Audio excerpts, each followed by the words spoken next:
पण धनंजय मुंडेबद्दल एवढी दुश्मनी असण्याचं काय कारण त्यांचं? ज्या टायमाला ते भारतीय जनता पार्टीमध्ये होते तेव्हा धनंजय मुंडे चांगले कार्यकर्ते वाटत होते त्यांना. पण जेव्हा त्यांनी त्यांची पार्टी सोडली, आता दुसऱ्या पार्टीत गेली, तर धनंजयबद्दल दुश्मन ठेवण्याचं काही कारण नाही. या पवार फॅमिलीला आतापर्यंतच्या इतिहासात 75 वर्षात एकदाही उपोषण करण्याची पाळी आली नाही.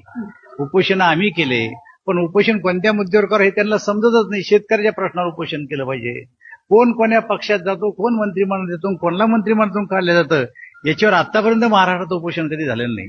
मला असं वाटतं की त्यांनी जर उपोषण केलं त्या महाराष्ट्राला एक कौतुक वाटेल की हे पण आता उपोषणाची पाळी यांच्यावर आली, आणि मला असं वाटतं ही पाळी त्यांच्यावर अनेक दिवस राहणार. दादा एक मुद्दा याच्या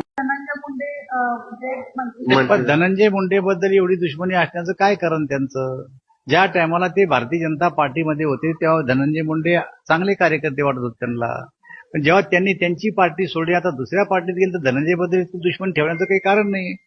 या पवार फॅमिलीला आतापर्यंतच्या इतिहासात 75 वर्षात एकदाही उपोषण करण्याची पाळी आली नाही.